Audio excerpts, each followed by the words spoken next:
Vamos reiniciar nossa atividade com um videozinho. Acredito que vocês devam conhecer. É um material produzido nosso lá pela FEB. Conhecem? Cidadão do Universo, né? O Tiago Toledo, lá do Mato Grosso, ele faz um programa voltado à juventude, e esse especificamente é sobre o jovem, na questão de perguntar assim: sou um médium? Vamos lá.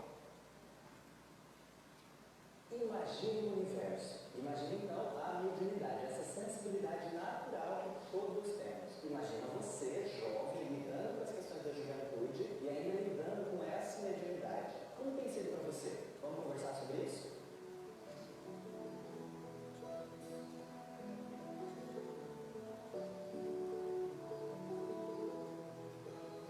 A mediunidade, você sabe, é a simples habilidade de comunicação entre os dois planos da vida. É uma habilidade que, como afirma Allan Kardec, todos temos em maior ou menor grau. Há, no entanto, aqueles que a apresentam com um pouco mais de intensidade, ou, nas palavras de Kardec, de forma ostensiva. Se esse é o seu caso, você está meio sem saber o que fazer, pega um caderninho que aqui estão algumas dicas. Primeiro, estudo. Mediunidade é algo simples, natural, mas ainda muito pouco compreendida pela sociedade. Dessa forma, é importante recorrermos às fontes seguras para sair um pouquinho do senso comum. Nesse esforço está aí o Livro dos Médiuns, publicado há mais de 150 anos, e que segue insuperável como o roteiro mais completo de que se tem notícia. Segundo, mudança de hábitos. Percebeu que você está com sintomas de mediunidade? Já eliminou todas as outras hipóteses de doença e tudo mais? Mude seus hábitos para melhor. Como a sua sensibilidade é um tanto mais apurada do que as demais pessoas, esse é um cuidado que vai fazer toda a diferença. Terceiro, naturalidade. Mediunidade, como a gente já falou várias vezes, não é nada do outro mundo. É coisa desse mundo mesmo, aqui, ó. É da lei da natureza. Então, sem medos desnecessários, beleza? Quarto, oração. Essa vai ser sua grande aliada. Ficou com medo? Pode. Está sem saber o que fazer? Pode. Não está sentindo uma coisa boa ou, pelo contrário, está sentindo muita alegria? Pode. Ao seu lado está o seu anjo da guarda, aguardando apenas a oportunidade para te auxiliar. Quinto, disciplina. Mais do que isso, ainda tem disciplina. E ainda tem disciplina. Quanto mais disciplina nos estudos, na mudança de hábito, na oração, na autotransformação, mais libertador será o processo. São pequenas atitudes que podem te ajudar bastante, mas não deixa de ser importante conversar sobre isso. Não é uma aberração, algo a ser escondido, e você não está sozinho. Busque um centro espírita com o qual você se identifica e peça ajuda. Nós estamos te esperando. Ser um cidadão do universo é entender que trazemos uma mente mediúnica, constantemente conectada ao mundo ao nosso redor, seja físico, seja espiritual. Gostou das dicas? Tem alguma outra para acrescentar? Escreve para a gente aqui nos comentários e na próxima parte, ao meio-dia, tudo de novo. Até lá.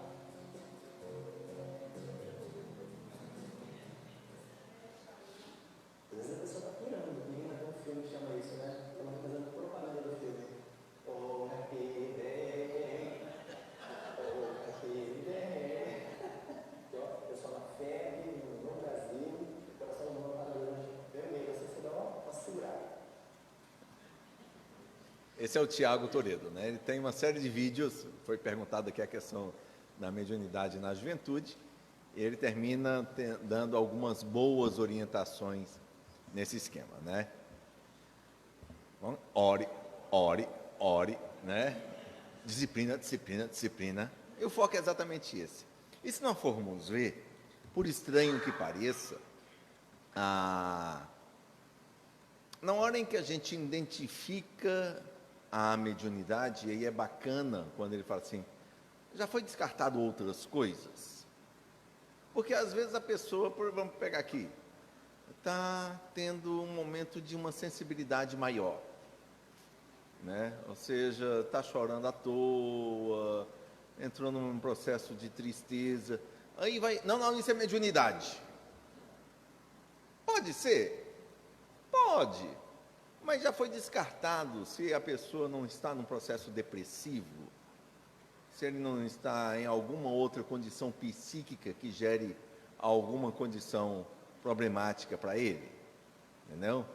E é muito importante essa compreensão nossa, de muitas das vezes a gente não ter claro isso dentro da casa espírita, que as pessoas buscam a gente dentro da casa espírita, e a gente muitas das vezes já alega que é questão espiritual. E nem sempre é assim, né? Temos que estar descartando as outras possibilidades para podermos trazer a situação para o lado espiritual. E diga-se de passagem, mesmo que tenha uma condição espiritual, muitas das vezes necessário é que a pessoa, nesse mesmo processo, vá fazer um acompanhamento médico, vá fazer um acompanhamento, às vezes, psicológico, né? A casa espírita não é salvadora e vai ser o único processo de recuperação de alguém que está tendo seus conflitos emocionais. É um dos pontos que, às vezes, a gente verifica uma falha de entendimento e até mesmo de orientação. E lembro de uma casa espírita no sul do país que teve um processo judicial muito pesado, porque no atendimento fraterno, uma pessoa chegou lá com algumas crises, né? Ela estava num processo depressivo grande, e na hora da orientação fraterna, o companheiro disse: não, o seu problema é espiritual, pode vir para cá que a gente vai estar resolvendo isso, né? Você tem uma mediunidade, vamos estar... E deu toda a orientação. A pessoa abandonou toda a sua condição de tratamento físico, parou de tomar os remédios que o médico tinha passado, parou de ir na psicoterapia, e em 3 meses ele se matou, né? A família processou a casa espírita, e com toda razão, porque foi irresponsável a pessoa que deu uma orientação dessa.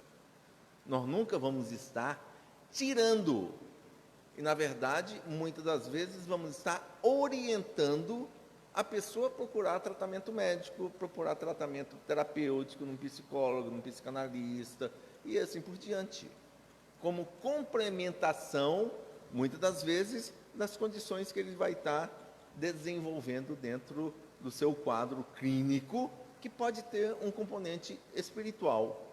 Pode ter? Pode. Normalmente também tem. Mas nós vamos estar resolvendo tudo?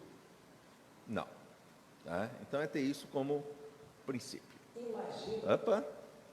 Então vamos voltar aqui na questão que a gente estava falando, que sabedores que somos influenciados pelos espíritos, e aquilo que eu estava dizendo, que existem espíritos e espíritos, ou seja, na fala de João, não acreditais em todos os espíritos, mas verificais se esses espíritos são de Deus. Lembram disso? A mesma coisa. E se nós formos buscar dentro de nossas casas espíritas, nós vamos ter muitos espíritos embusteiros, se passando por espíritos orientadores, muitas das vezes dando informações errôneas para os médiuns que estão despontando, acreditando que eles estão recebendo as orientações do plano maior da vida, quando na verdade eles estão sendo objeto de uma enganação do plano das trevas, né? Só para relembrar, não vai ser o nosso foco, né? Na escala espírita que Kardec nos coloca, temos as ordens dos espíritos. Primeiro, espíritos puros, classe espíritos puros, né? Segundo, ordem, espíritos bons. Quais são as classes? Espíritos superiores, espíritos prudentes, espíritos sábios, espíritos benévolos. A outra classe são os espíritos imperfeitos. Aí a gente verifica aqueles companheiros que chegam para fazer a festa, né? Espíritos perturbadores, espíritos neutros, espíritos pseudo-sábios. Esses são inteligentíssimos, né? Conseguem dar um nó, muitas das vezes, nos nossos companheiros que ainda não estão claramente firmes no processo da sua mediunidade e se deixam levar. Não? Espíritos levianos e o último, os espíritos impuros. Entendeu? Então, são os cuidados que realmente a gente tem que ter. Quais são os espíritos que estão nos orientando? Às vezes mesmo em grupos mediúnicos, quando a gente está trabalhando, e essa semana, numa situação de um grupo de desobsessão que a gente estava atuando, chegou um companheiro que veio contando uma história e parte do grupo foi com aquela história. Né? A gente que estava fazendo a orientação do diálogo, falou assim, não é nada disso não. Né? E a firmeza que você tem que ter de segurar o processo e verificar que ele estava ali levando o pessoal na lábia. Né? E quando ele foi descoberto na situação de que o que ele estava falando não era verdade, a revolta dele foi muito grande. Entendeu? Então, você tem que saber com quem você vai estar lidando nessa situação. Então, aí vem o nosso querido Emmanuel nos responder o que é necessário para ser um bom médium. Lembram? Foi a resposta que ele deu para o nosso querido Chico, né? 3 coisas são fundamentais: disciplina, disciplina, disciplina. Tá? É por onde a gente tem que estar indo, porque às vezes o fato da gente descobrir que nós estamos num processo de mediunidade, isso vai mudar a nossa vida? Muda. Graças a Deus muda. E se não mudar, nós vamos ter problema, porque tinha que mudar. Né? Nós vamos ter, a partir de então, uma sensibilidade maior. E nessa sensibilidade, terminamos dando condição para que, se a gente não fizer um processo de mudança do nosso jeito de ver e de se comportar, terminamos sendo indisciplinados. Vamos estar sendo influenciados por quem? Porque a mediunidade tem todo um processo de sintonia, que é exatamente essa questão que está lá no Livro dos Espíritos. Lembra da questão 459, que a gente já falou? Influi os espíritos em nossos pensamentos, em nossos atos? Muito mais do que imaginais. Influi a tal ponto que, de ordinário, são eles que vos dirigem. Né? Então, nesse processo de estar dirigindo a nossa vida, a gente tem o nosso livre-arbítrio, que é qual? Optar por quem vai estar nos conduzindo. O ponto simples é esse. Espiritualmente falando, todos nós vamos ter companheiros que vão querer o nosso bem. Companheiros que vão estar nos orientando para que esse bem aconteça. Do outro lado, vamos ter companheiros que vão querer que a gente caia, que vão estar nos dando, muitas das vezes, orientação para que a gente possa produzir maus frutos. Temos os dois. Tá? E esses dois vão estar nos influenciando o tempo todo. A nossa decisão, o nosso livre-arbítrio vai ser qual? Escolher se é esse ou se é esse que vai nos influenciar. Porque a influência sempre vai existir, sempre, sempre. Tá? Agora, a escolha de ser um ou de ser outro é nossa. O ponto é exatamente esse que Kardec nos coloca muito claro. Quando há um processo de desenvolvimento da mediunidade, de identificação dessa mediunidade, a nossa sensibilidade aumenta. E essas influências, elas começam a se firmar um pouco mais no nosso cotidiano. Por isso que, nesse momento, a questão de você estabelecer a sua vontade para um processo de moralização, ela tem que ser maior do que se a gente estivesse sem a condição da mediunidade. Né? Porque se a gente não estabelecer essa vontade de estar melhorando a nossa consciência, os nossos pensamentos, a ideia de estar construindo um futuro melhor, num patamar mais equilibrado, mais evoluído, né? Quem é que vai estar fazendo companhia para a gente? São os companheiros que não vão estar com esse papel, entendeu? Então, o X da questão é exatamente esse. E trago para a nossa análise Todo mundo conhece esse jovem aqui, né? 93 anos, bem vividos. E esse aqui, conhecem? Manuel Filomeno de Miranda. Eu, particularmente, sou apaixonado pelos livros dele, né? São uns que me tocam muito, né? Das obras hoje doutrinárias, Filomeno, para mim, é uma das literaturas que me atrai bastante, tá? Todo mundo conhece o Transição Planetária, provavelmente grande parte desse grupo aqui leu Transição Planetária. Logo em seguida, na trilogia do Transição Planetária, tem o Amanhecer de uma Nova Era. E, por fim, Perturbações Espirituais. Alguém aqui já leu os 3? Muito bem, bacana. Então já temos aí tarefas, né? E quem já leu pelo menos o último? Beleza. Então vamos ter aqui esse último, porque esse último é o que a gente vai trabalhar agora. Perturbações Espirituais. O nosso querido Filomeno de Miranda traz nesse livro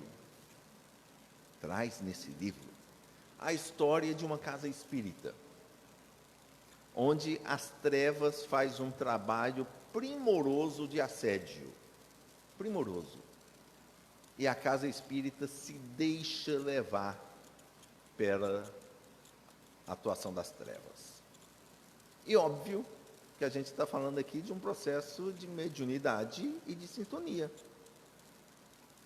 que é onde nós, enquanto médiuns, terminamos nos deixando ser perturbados por uma série de coisas. Para vocês terem uma ideia, vão estar vendo aqui, né, que é o livro que a gente vai estar trabalhando, a ideia dos fundamentos que as trevas pegam, né? Graças à lei de afinidades, há uma poderosa atração entre os semelhantes vibratórios, especialmente no que diz respeito ao campo moral e intelectual. Ou seja, o que é que eu estou trazendo para nós?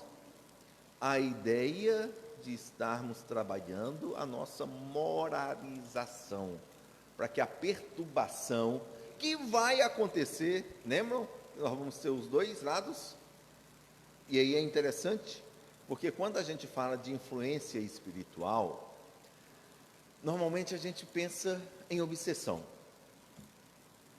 né?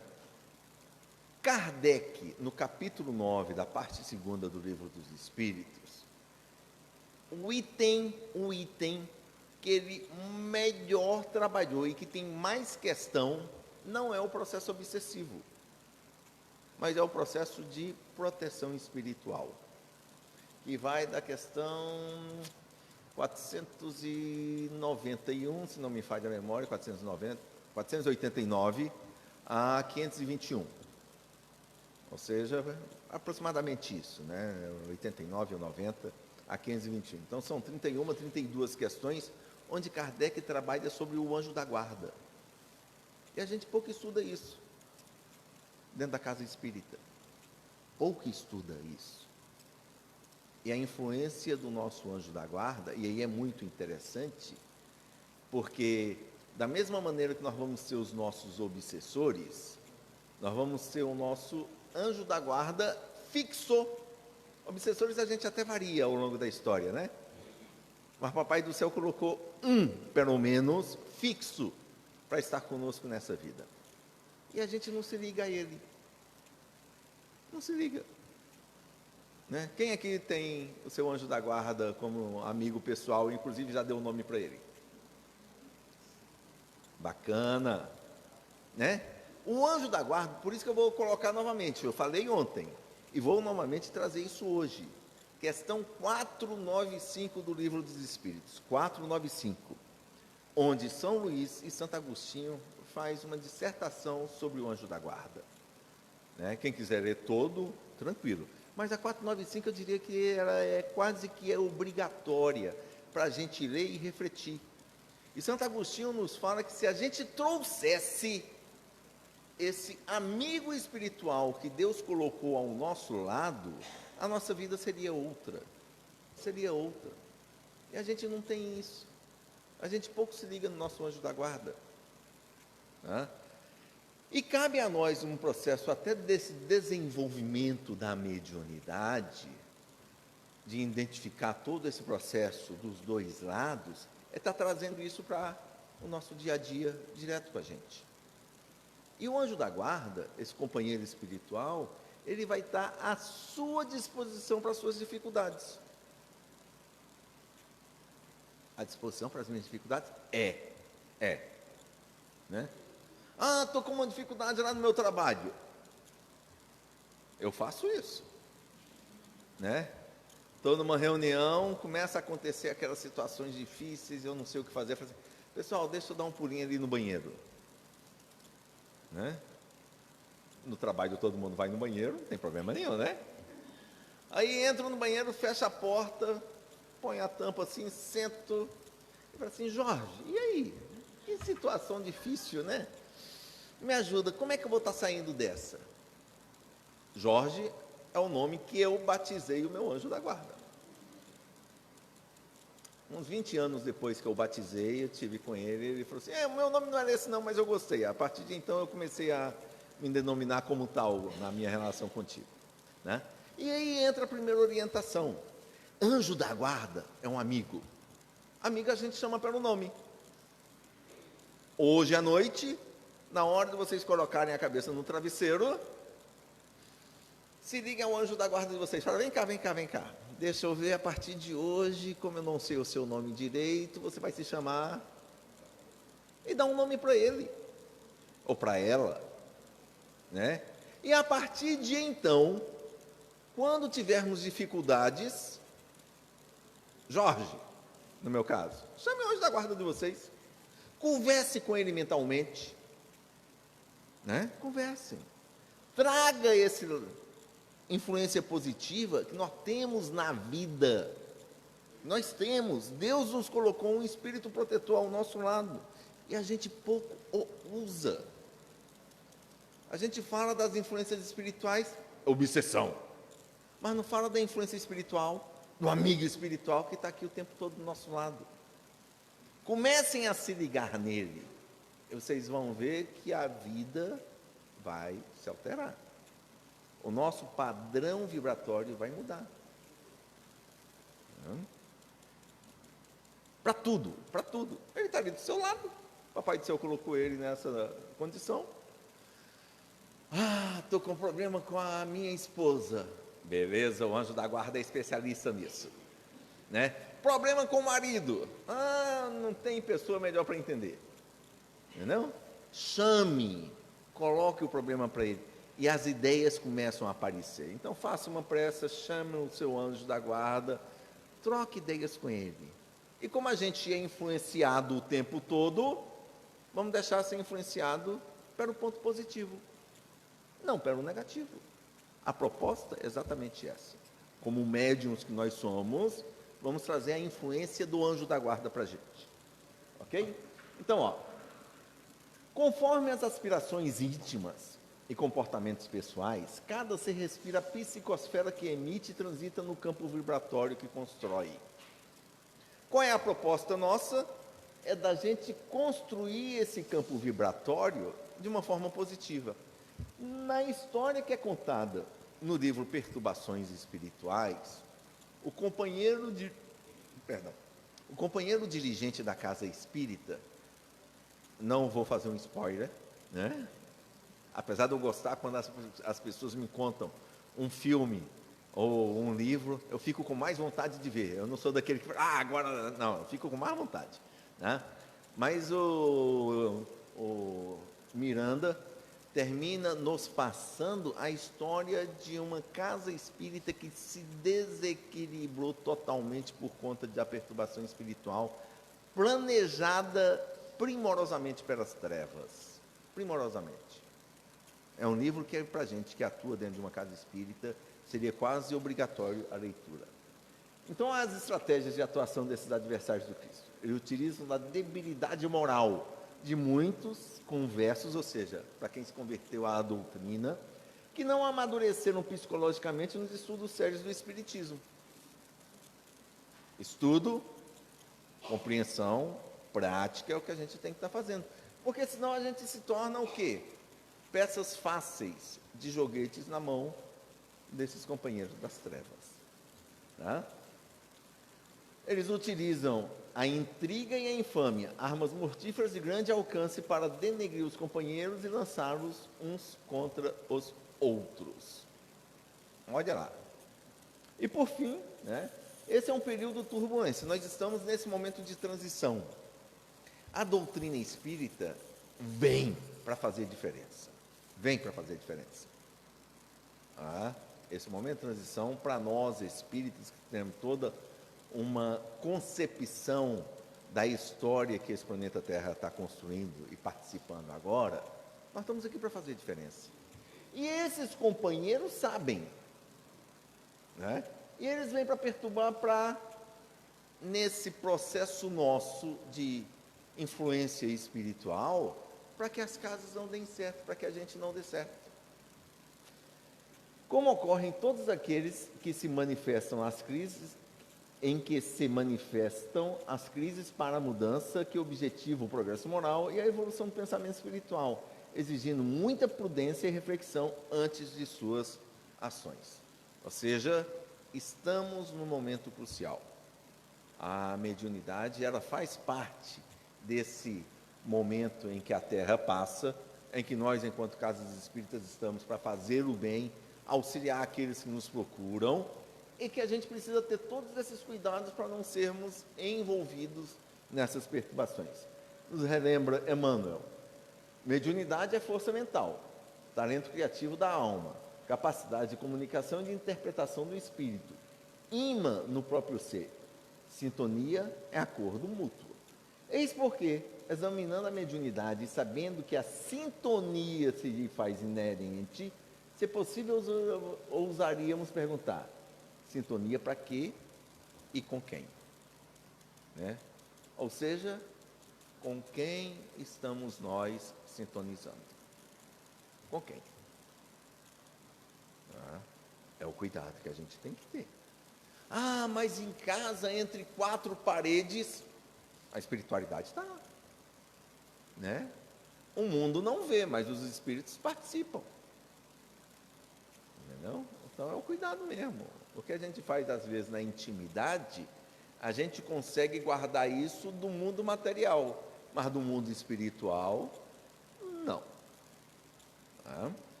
Por isso, lá no Livro dos Médiuns, Kardec nos fala: não basta, porém, que se evoque bons espíritos.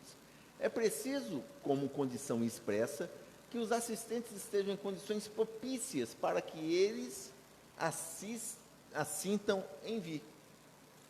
A gente até fala, mas não está sintonizado com eles, eles vêm fazer o que aqui? Né? Não vai ter sintonia para eles chegarem. Senhor, né? Faz toda aquela evocação dos espíritos superiores.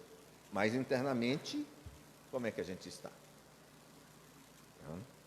E aí uma das coisas que é muito clara e que às vezes gera uma interrogação nas pessoas que estão nesse processo inicial da mediunidade, é sobre a questão se aquilo que eu estou sentindo é espiritual ou não. E aí cabe a nós fazer uma diferença entre o que seja animismo e mistificação. O animismo é uma coisa muito normal, natural e não é reprovável. Isso acontece o tempo todo. Marco, mas na hora de uma comunicação mediúnica, o vidente viu que ali não tinha nenhum espírito, era o próprio médium. Isso pode acontecer de se fazer uma comunicação anímica? Pode, né? E às vezes uma situação dessa faz todo um processo de diálogo normal, natural. O que tem que se evitar é a mistificação. Qual a diferença então de um de outro? O animismo é uma situação involuntária. A pessoa não sabe que é ela. A mistificação não. A mistificação é o dito médium que fala assim: eu já estou aqui nesse grupo, eu não recebi nenhum espírito, então deixa eu fingir que está vindo um espírito aqui. Tá? Né? Igual a gente vê nos filmes, né? Igual ontem a gente viu no Ghost. Tá? E faz todo aquele teatro de maneira consciente. Isso é reprovável. Isso tem que estar sendo cortado. Entendeu? Agora, o anímico não. O anímico, e aí entra uma situação da dúvida que muitas das vezes a gente tem nesse processo inicial da mediunidade, é se aquilo é meu ou não é. Se não é uma coisa voluntária de você estar criando aquela fala, deixa fluir. Deixa fluir. Preocupa não. Né? Preocupa não. O início sempre vai ser desse jeito. A dúvida vai existir. Né? Se não é uma coisa que você está planejando de tentar enganar, mas a dúvida existe na tua cabeça se é ou não é, relaxa, deixa a coisa acontecer. Né? Deixa a coisa acontecer. Lembram da psicografia do nosso querido Divaldo? Onde ele jogou mais de 400 mensagens fora? Né? Era treino. Era treino. E muito daquele material ali tinha parte dele. Por isso que a Joana falou assim, é lixo. Né? É lixo. Isso aí serviu para a gente aprender o processo. Na psicografia não é diferente. Quando você começa, tem muito de você ali naquela situação. E com o desenvolvimento do processo, você começa a identificar as diferenças entre você e o espírito, né? Sabe que aquilo que está acontecendo agora não é mais seu, e assim por diante. Ok? Entra uma outra coisa que são os espíritos, ou melhor, os médiuns esclarecedores, que às vezes falam assim, não é uma mediunidade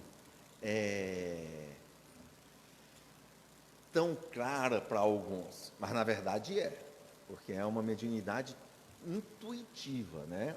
Na equipe em serviço, os médiuns esclarecedores, mantidos sob condução e inspiração dos benfeitores espirituais, são os orientadores da enfermagem ou da assistência aos sofredores desencarnados. Constituídos pelo dirigente do grupo e pelos assessores, são eles que os instrutores da vida maior utilizam em sentido direto para o ensinamento ou o socorro necessário. E aí entra que esses médiuns esclarecedores têm que ter um processo de sintonia muito perfeito. A gente observa nas obras de André Luiz que quando chega esse médium esclarecedor ou dialogador, ou como a gente falava no passado, o doutrinador, né, que é a mesma coisa, né, na hora em que ele se aproxima do espírito para fazer o esclarecimento, ou a doutrinação, né, ou o diálogo, nós vamos ver nas obras, André Luiz deixa isso muito claro, que vem o companheiro da espiritualidade, se acerca desse irmão e fica numa sintonia mente a mente, dando toda a orientação para o processo que ele vai estar conduzindo a partir de então. Tá? E por isso o processo de sintonia. Porque se ele não estiver muito bem equilibrado e sintonizado com a equipe espiritual, esse mentor vai chegar perto dele e ele não conseguir se alinhar às ideias. E por isso que muitas das vezes nós temos um processo de diálogo onde o resultado do diálogo não chega ao seu final de maneira conforme planejado pela espiritualidade. Né? Ou seja, se aquele espírito ali apareceu, é porque ele já estava em condição de ser esclarecido. E se não houve o esclarecimento, muitas das vezes não é por conta dele, né? É por conta nossa, enquanto dialogador, que não conseguimos sintonizar com as orientações que vêm do plano mais alto.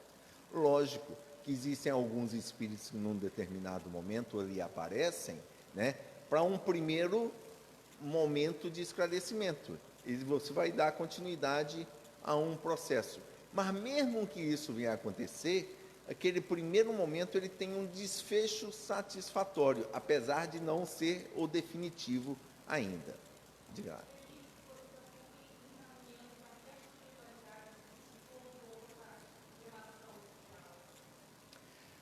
Em determinadas situações, eu diria que isso pode estar sendo uma estratégia, que às vezes o próprio esclarecedor ele não tem condições ou se sentiu perdido, né? Então, uma estratégia é exatamente essa. Meu irmão, agora eu gostaria que você ouvisse o que o nosso companheiro que está aí do seu lado irá te dizer. Entendeu? Ou seja, faz parte, às vezes, até do processo mesmo. Isso é lícito? É. Entendeu? E não é problema nenhum. Às vezes é muito mais preferível fazer isso do que a pessoa estar se conduzindo por um processo que sabe que não vai chegar ao final, houve um embate, né? Não, mas eu tenho que continuar. E você não passa a bola para a espiritualidade e ao final termina não tendo um resultado satisfatório. Então, é lícito? Isso, sim, pode ser uma estratégia com tranquilidade, tá? Em domínios da mediunidade, vejam só o que o André nos coloca. Qualquer pessoa que saiba manejar a própria atenção observará a mudança de vez que o nosso pensamento vibra em certo grau de frequência, a concretizar-se em nossa maneira especial de expressão no círculo dos hábitos e dos pontos de vista, dos modos e do estilo que nos são peculiares. Ou seja, nos domínios da mediunidade, o que André nos fala é que a gente tem que aprender a manejar a nossa própria atenção. A gente não tem que estar se deixando ser conduzido. Nós temos que tomar as rédeas da nossa vida e não fazer a filosofia do nosso querido Zeca Pagodinho, né? Como está? Deixa a vida me levar, vida leva eu, né? Não, as rédeas têm que ser nossas. Você não tem que estar se deixando levar por essa vida, porque se você não assumir, a espiritualidade assume. E não vai ser a superior, porque eles deixam que a condução seja nossa, né? Eles assumem parte da nossa condução até a gente ganhar autonomia.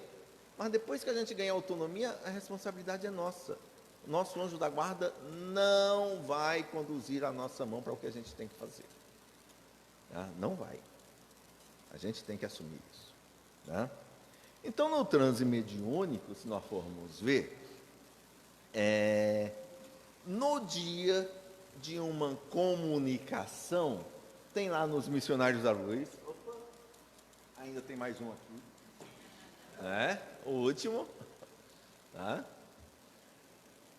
André nos fala o quê? Vejam só que interessante. Conduzi-lo-ei em nossa companhia, deixando na residência da médium com algumas horas de antecedência, para que você encontre facilidades no serviço de harmonização. No dia do grupo mediúnico, às vezes, a própria espiritualidade coloca junto da gente aquele espírito que vai dar comunicação à noite, né? E, por vezes, aquele processo nosso, antes da gente ir para a comunicação, para o grupo mediúnico, para quem é psicofônico, fala assim, hoje eu não estou muito bem, né? Acho que vou ficar em casa. É o inverso. É o inverso. Não está muito bem? Vá para o grupo mediúnico. Porque o fato de você não estar muito bem é por conta disso aqui. A própria espiritualidade colocou junto contigo para que vocês pudessem se harmonizar, para que no grupo mediúnico pudesse já ter uma afinidade na hora da comunicação. Aí você fica em casa, né? O espírito não se comunica, aquele processo de harmonização termina sendo desperdiçado, né? Então, é o princípio de que, quando a gente entra no processo da mediunidade, esse processo não é uma coisa fácil, mas é deliciosa, por conta dos resultados. E depois que acaba o grupo, você fala assim, eu vim para cá, não estava bem, mas agora eu estou tão tranquilo, né? Literalmente, no dito popular, algumas pessoas vão dizer assim, o encosto foi retirado. Na brincadeira foi isso, entendeu? Não é o termo adequado a gente utilizar, né? Mas é o que o pessoal fala, mas é verdade. Então isso ocorre, né? Relembrando lá nos mensageiros também, ora, se os amigos encarnados não tomam a sério as responsabilidades que lhe dizem respeito, fora dos recintos da prática espiritista, se porventura são cultores da leviandade, da indiferença, do erro deliberado e incessante, da teimosia, da inobservância interna, dos conselhos de perfeição cedidos a outrem, que poderão concentrar nos momentos fugazes do serviço espiritual. Ou seja, o que é que eles estão querendo nos dizer? Seja espírita fora da casa espírita. É isso. Porque é muito fácil a gente ser espírita no dia do trabalho mediúnico, é muito fácil a gente ser espírita na hora do grupo mediúnico, é muito fácil a gente ser espírita na hora de estar sendo médium. Mas não é suficiente. Porque se a gente não se organizar para ser espírita fora da casa espírita, a dificuldade vai estar existindo na hora do trabalho. Como é que vai estar a nossa sintonia? O nosso pensamento, a nossa cabeça vai estar onde? Entendeu? Então, são os cuidados. E lógico que a mediunidade e a obsessão, eles estão interligados. Vejam só que interessante. A mediunidade não é a causa, mas compromete o equilíbrio. Porque se a gente não se adequar para uma vontade de estar nos moralizando, o fato de sermos médiums termina implicando numa influência ou facilitando esse processo de uma influência maior no nosso cotidiano. Então, o trabalho é, somos médiums? Temos que estar tomando mais cuidados com os nossos pensamentos, com a nossa sintonia. Porque se nós não tomarmos, o processo obsessivo fica mais facilitado. Tá? E fora que muitas das vezes existe o quê? A própria auto-obsessão. Né? Isso ocorre? Joana de Ângeles tem uma fala que eu acho sensacional.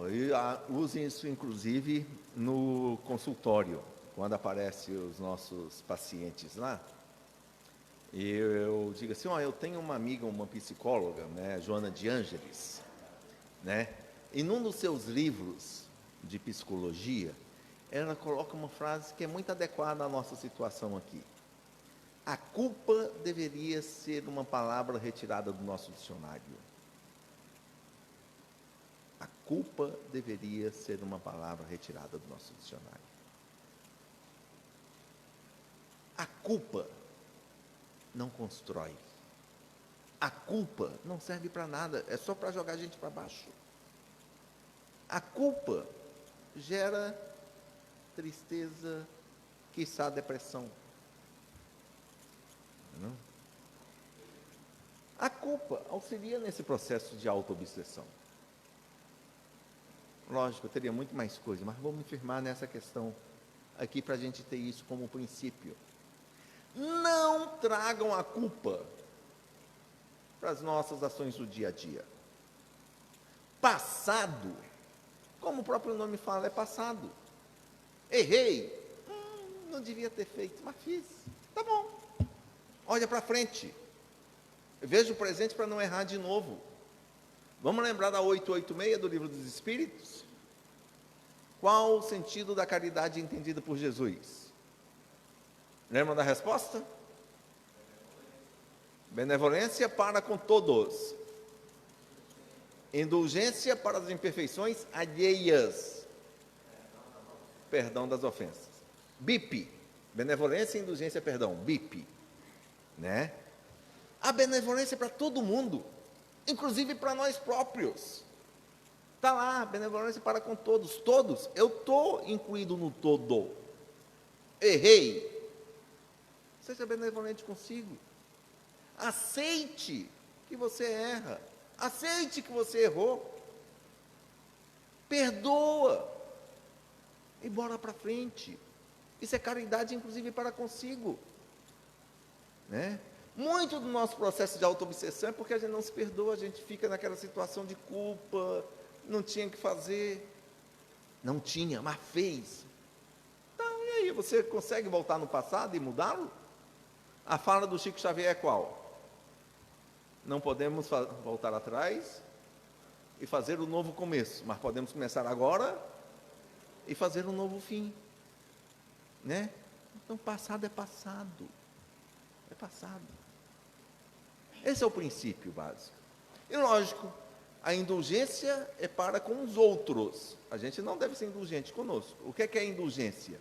É de você aceitar de antemão que vai errar. Né? Fulano vai errar, vai, tudo bem. Agora, eu não vou. Você tem que firmar isso contigo, você não pode ser indulgente com você. Você tem que firmar que você não vai errar novamente, que você vai fazer tudo. Ah, Marco, mas eu vou errar. Vai. E quando errar, seja benevolente. Seja benevolente. Mas você não tem que aceitar previamente o erro. O X da questão é esse. Né? O X da questão. Quando errar de novo, seja benevolente, já está lá. Mas faça novamente a proposta de não erro. Tá? Então, a autoobsessão tem muito em cima disso aqui, né? Do hálito mental. É aquilo que a gente se expressa no nosso dia a dia. Nós, enquanto seres espirituais, quando se fala no hálito mental, nós exprimimos cor, exprimimos cheiro, exprimimos energia. Né? Quando os espíritos chegam ao nosso lado, eles conseguem perceber isso claramente. Quem já participou aqui de grupos de tratamentos espirituais, né, eu lembro uma vez que chegou a nossa querida Mei, o ambiente mudou, o cheiro. Quando o cheiro uma vez chegou, né, aquele cheiro de éter, de rosas, foi impregnado no ambiente. Entendeu? É um hálito espiritual, mental daquele ser. Como é que vai estar sendo o nosso hálito? Tá? Equilíbrio e disciplina. Disciplina, disciplina, disciplina. Vai estar gerando nosso equilíbrio. A persistência no bem sempre e bom ânimo. Então, como é que está? A vida está difícil. Bem, eu sei. Né? Mas a gente sabe porque a gente vem aqui para o mundo para sofrer mesmo. A doutrina espírita não fala isso. A doutrina espírita fala que a gente vem para o mundo para ser feliz. Momentos de dores vão acontecer. Agora, o sofrimento vai ser sempre escolha nossa. E aí é a diferença entre dor e sofrimento. Dor é inevitável. Sofrimento é escolha. Olha só que interessante. Emmanuel, inclusive, tem uma mensagem que ele fala sobre dor e sofrimento, e mostra exatamente isso. Né?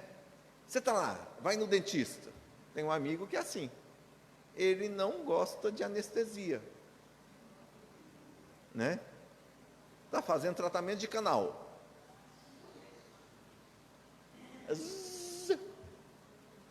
Né? Lembro dele contando que a dentista falou assim, oi, está tudo bem? Ele, tá.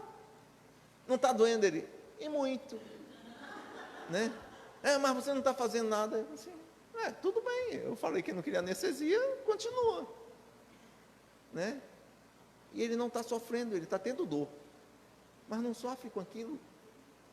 E por que ele não gosta? Porque ele vai no dentista sempre bem cedinho, depois vai para o trabalho e ele não gosta daquela sensação da boca encher, vai para uma reunião e não sabe se está mordendo a língua. Entendeu? Então ele prefere sentir aquela dor naquele momento, acabou. Não sofre com isso. O sofrimento é opcional. Entendeu? É opcional. Agora a dor não, a dor é inevitável. Na hora que a gente traz isso para o nosso comportamento do dia a dia, né? Vamos ter problema em casa, a esposa, o marido vai abandonar, os filhos vão gerar problema, ou seja, são dores que vêm aqui no nosso coração. A gente pode escolher com aquela dor que está sendo causada, cair e sofrer. Ou simplesmente falar assim, meu Deus, não tinha que acontecer isso. O que é que eu posso fazer, Senhor? E planeja para tentar minimizar. Né? Isso é aprendizado. É aprendizado. Não? Quem apenas mentalize angústia e crime, miséria e perturbação, poderá refletir no espelho da própria alma outras imagens que não sejam da desarmonia e do sofrimento? Não. Então, isso aqui é consequência do que a gente tem em nossa mente. Tanto assim que o nosso André nos coloca sobre o processo da desobsessão, um decálogo retirado desse livro. Vamos lá para a gente fechar já já. Não permita que ressentimento ou azedume lhe penetre no coração. Abençoe quantos lhe censuram a estrada sem criticar a ninguém. Jamais obrigue essa ou aquela pessoa a de partilhar os pontos de vista. Olha lá que bacana, né? Fácil isso? Habitue-se a esperar pela realização dos seus ideais, trabalhando e construindo para o bem de todos. Abstenha-se de sobrecarregar os seus problemas com o peso inútil da ansiedade. Cesse todas as queixas ou procure reduzi-las ao mínimo. Louve, mas louve com sinceridade o merecimento dos outros. Quantas e quantas vezes, quando alguém consegue uma coisa, a gente, em vez de louvar o que o outro conseguiu, fica com a inveja da gente não ter conseguido, né? Então, conserve o otimismo e desprendimento da posse. Nunca se sinta incapaz de estudar e de aprender, sejam quais forem as suas circunstâncias. Esqueçamo-nos para servir. Esqueçamo-nos para servir.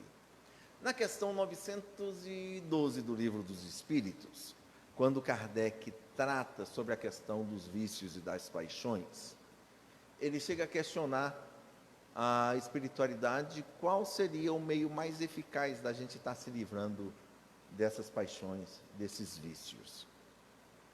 E a espiritualidade responde com duas palavras: pratique a abnegação. Qual o meio mais eficaz? Pratique a abnegação. O que é a abnegação? É a gente se esquecer para servir os outros. Nós estamos aqui para servir, não é para ser servido. E lógico, na continuidade do Livro dos Espíritos, na 913, Kardec começa a trabalhar sobre o orgulho e egoísmo, que são as grandes chagas da humanidade. Ou seja, ele deu a solução e depois vai estar trabalhando o problema. Interessante, né? Vamos ver o nosso último vídeo, para a gente estar encaminhando para o nosso momento final. Ouviu o que aí? Um espirro? Um espírito, um espírito.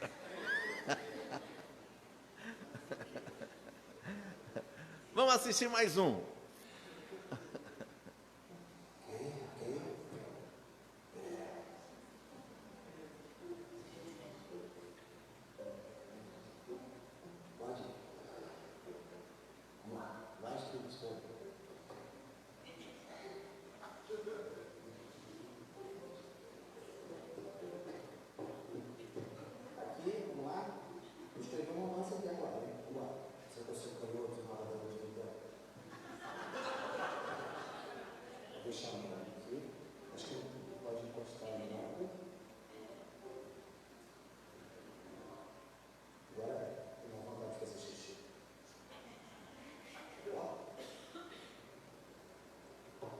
Isso sou eu, estou fazendo isso, sou eu. Esses garotos. Gente, como é que é? Vem, espírito, vem.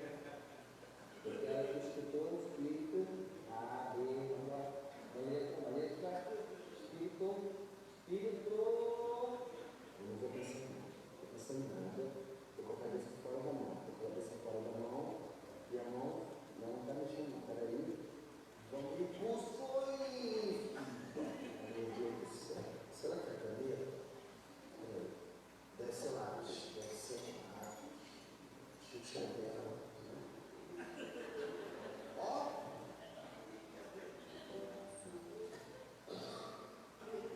Isso.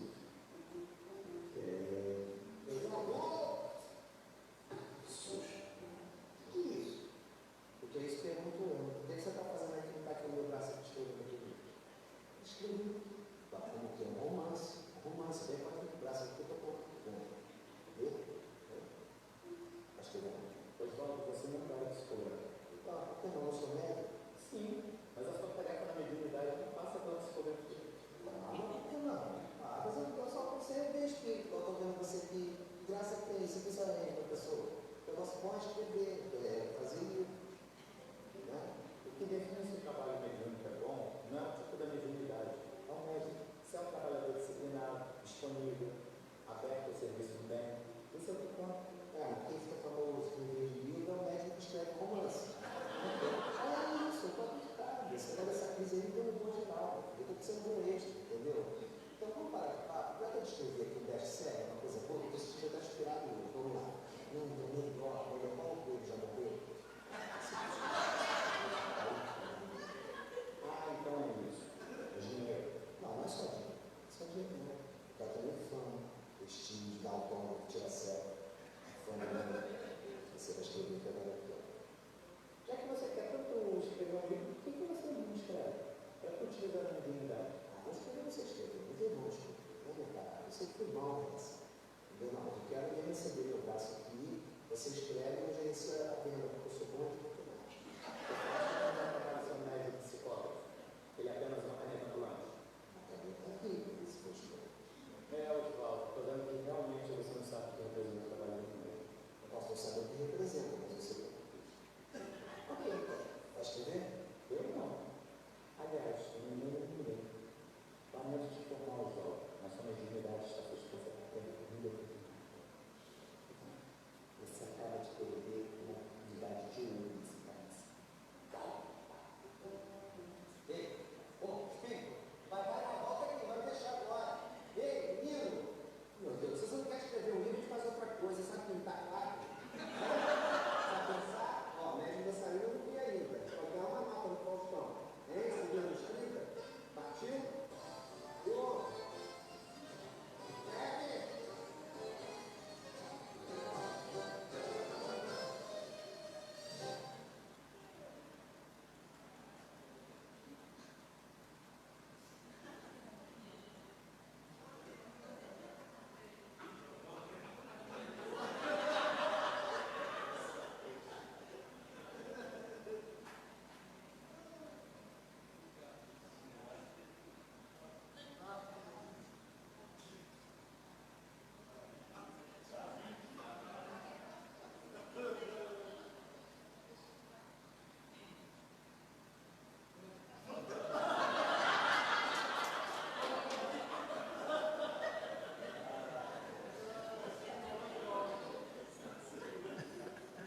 Ótimo, né? Lógico que é com humor. Agora vamos pegar o aprendizado daí. A gente nasce com uma mediunidade específica. A gente não tem que estar querendo a mediunidade do outro, né? E muitas das vezes nós vemos essa situação das pessoas pegarem a questão da mediunidade para proveito pessoal. É esse o objetivo da mediunidade? Nunca. A mediunidade é para a gente ajudar os outros. Diga-se de passagem, quando a gente ajuda o outro, quem é mais beneficiado?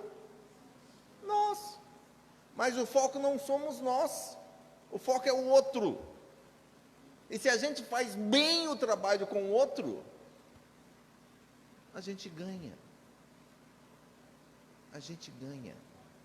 É esse o papel. Então, para fechar, Decálogo dos Médiuns, por André Luiz. Senso de dever. Rende culto ao dever. Não há fé construtiva onde falta respeito ao cumprimento das próprias obrigações. Trabalha espontaneamente. A mediunidade é um arado divino que o óxido da preguiça enferruja e destrói. Não te creias maior ou menor, como as árvores frutíferas espalhadas no solo. Cada talento mediúnico tem a sua utilidade e a sua expressão. Não esperes recompensas do mundo. As dádivas do Senhor, como sejam os fulgores da estrela e a carícia da fonte, o lume da prece e a bênção da coragem, não tem preço na terra. Não centralizes a ação. Todos os companheiros são chamados a cooperar no conjunto das boas obras, a fim de que se elejam à posição de escolhidos para tarefas mais altas. Se a gente conseguir cumprir, a gente ganha e eleva. Não te encarceres na dúvida. Todo bem, muito antes de externar-se por intermédio desse ou daquele intérprete da verdade, procede originariamente de Deus. Estuda sempre, à luz do conhecimento, armar-te-á o espírito contra as armadilhas da ignorância. Não te irrites. Cultiva a caridade e a brandura, a compreensão e a tolerância, porque os mensageiros do Senhor encontram dificuldades enormes para se exprimirem com segurança através de um coração conservado em vinagre. Desculpa incessantemente. O ácido da crítica não te piora a realidade. A praga do elogio não te altera o modo justo de ser.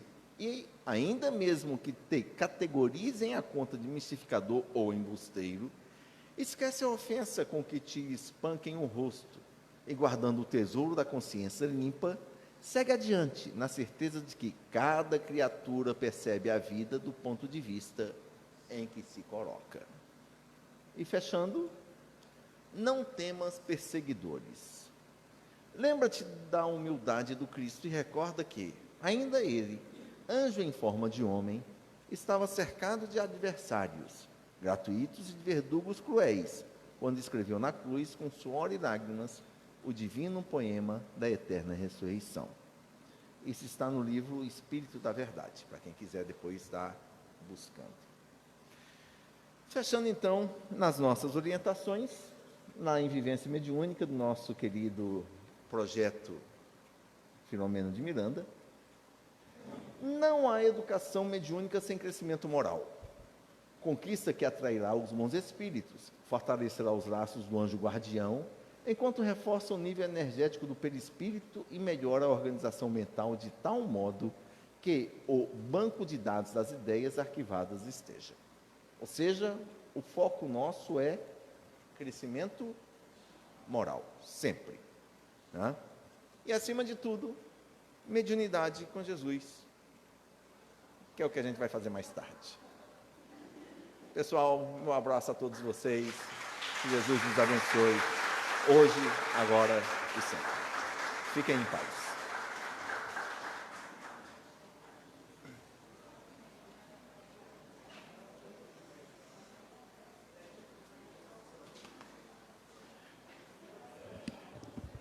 Nossa gratidão com o Marco por mais essa oportunidade, né? Rapidinho passou, a gente já está se encaminhando para o final da nossa Semana Espírita.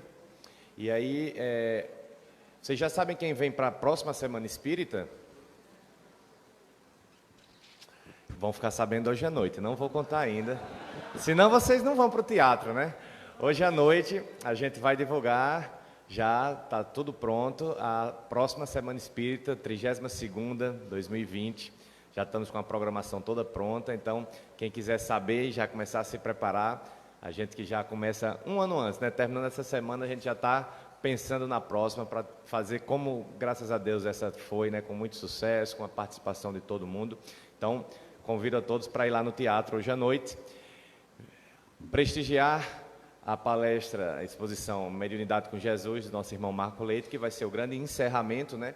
Antes disso, a gente vai ter a apresentação do grupo Luminarte, lá para já harmonizarmos a partir das 19h30, e vamos ter a divulgação, a apresentação já da programação, dos nomes dos palestrantes para a nossa próxima Semana Espírita. Então fica o convite a todos, né? Reiterar os nossos agradecimentos aqui ao Marco Leite por nos oportunizar, né? Tantas oportunidades de conhecimento, de aprendizagem, né? Sempre amparados nas obras de Kardec. Então, vamos continuar as nossas batalhas, né?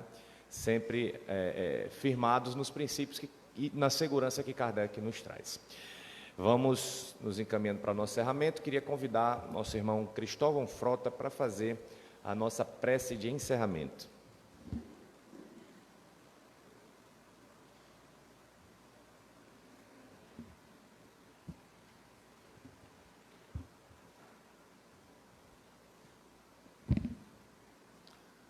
Senhor Jesus, é com imensa gratidão, Senhor, que recebemos estas dádivas espirituais. Os caminhos traçados para que nós possamos seguir os teus passos, caminhando com a mediunidade, alicerçada nos postulados que a doutrina espírita nos possibilita.